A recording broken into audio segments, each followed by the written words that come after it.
Hey guys, I'm not really sure why I like talking about stress so much, but it's been on my mind the last month. And so today we're going to talk about good and bad stress, right? Because there's both, and it's an important distinction in the world of stress. There's a difference between eustress and distress. So while stress often has a negative connotation, not all stress is harmful. And in fact, some forms of stress can be beneficial and even necessary for growth. All right, so let's dive in. Let's separate eustress from distress and how each affects our well-being. And let's harness some ways that we can make this a positive aspect in our life. So eustress is often referred to as good stress. It's the type of stress that can motivate you, increase your focus, help you push through challenges. Eustress occurs in situations where you perceive a challenge that is within your abilities to overcome. It brings excitement, it brings energy, it brings a sense of purpose. For example, starting a new job or training for a competition or maybe working towards a personal goal can all induce eustress. It's a positive response that can make life more engaging and fulfilling. Now, on the other hand, distress is what most people think about when they hear the word stress. It's the negative type of stress that occurs when you face situations that feel overwhelming or maybe even threatening. Distress often arises from factors like excessive workloads, problems in our relationships, or financial difficulties. It can cause anxiety. It can make you feel fatigued, and it can give us other physical and emotional symptoms that negatively impact our health. So while short-term distress is a normal response to life's challenges, chronic distress can lead to serious health problems like high blood pressure, a weak immune system, and even some mental health disorders. All right, so what makes eustress beneficial while distress is harmful? It largely comes down to perception and control. With eustress, you view the stressor as a challenge that you can manage, and that motivates you to take action. Whether it's associated with feelings of excitement and satisfaction because the situation is perceived as an opportunity for growth rather than a threat. For instance, giving a presentation at work might seem nerve-wracking, but if you view it as a chance to showcase your skills and advance your career, it can be a source of eustress. Distress, on the other hand, occurs when the stressor feels unmanageable and it's just overwhelming to us. So when you perceive a situation as a threat to your well-being rather than a challenge, the body's stress response becomes prolonged. That can drain your energy and it can negatively impact your health. Distress often involves like a sense of loss of self-control, and it can be compounded by factors like a lack of resources, no support, or maybe not enough time to deal with the situation. So understanding the difference between eustress and distress can help us manage stress more effectively. The goal isn't to eliminate stress entirely.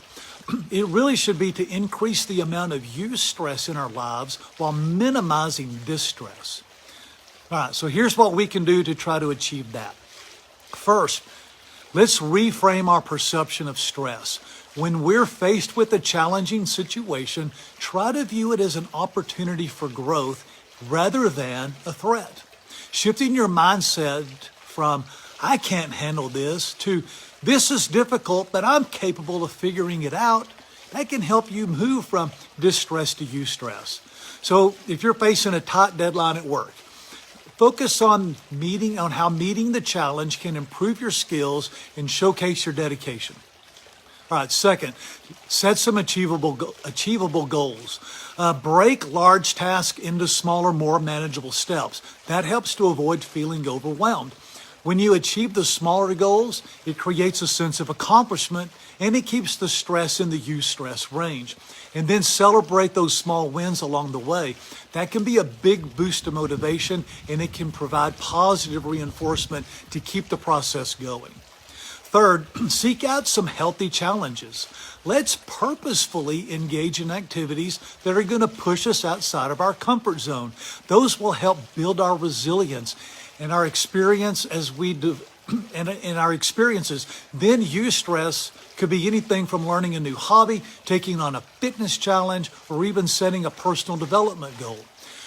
When we approach these activities with the mindset of growth, they can be a really positive stress in our life. All right, fourth point, practice relaxation techniques to help manage distress. So while eustress can be energizing and engaging, it's important to counterbalance it with relaxation practices like deep breathing, meditation, or yoga. Those techniques can help reduce the physiologic effects of stress like high cortisol levels and help prevent eustress from tipping over into distress. All right, fifth point, recognize when stress has become harmful. While stress can be invigorating, there are times when it can become too much. So if you're noticing signs of burnout, like you're constantly fatigued, you're irritable, you have a sense of hopelessness, then it's important to take a step back and reassess your stress management techniques and strategies. Don't hesitate to seek support from your family, your friends, even a counselor that you might have a relationship with, because sometimes we need help navigating through levels of distress, especially the high levels of distress. And finally, maintain a balanced lifestyle. Exercise, good nutrition, adequate sleep, and social connections. They are crucial for our health and for managing stress. They're healthy habits. They can help keep your stress levels in check. They make it easier for us to experience more eustress and less distress. Okay, to sum it up, while eustress and distress are two sides of the stress spectrum, understanding how to manage them can help you to live a more balanced and fulfilling life.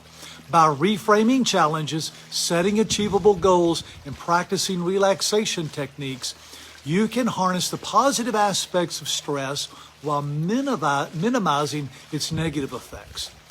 Thanks again, everybody, for joining me on this short little course on stress. We'll have more to come about it in the future.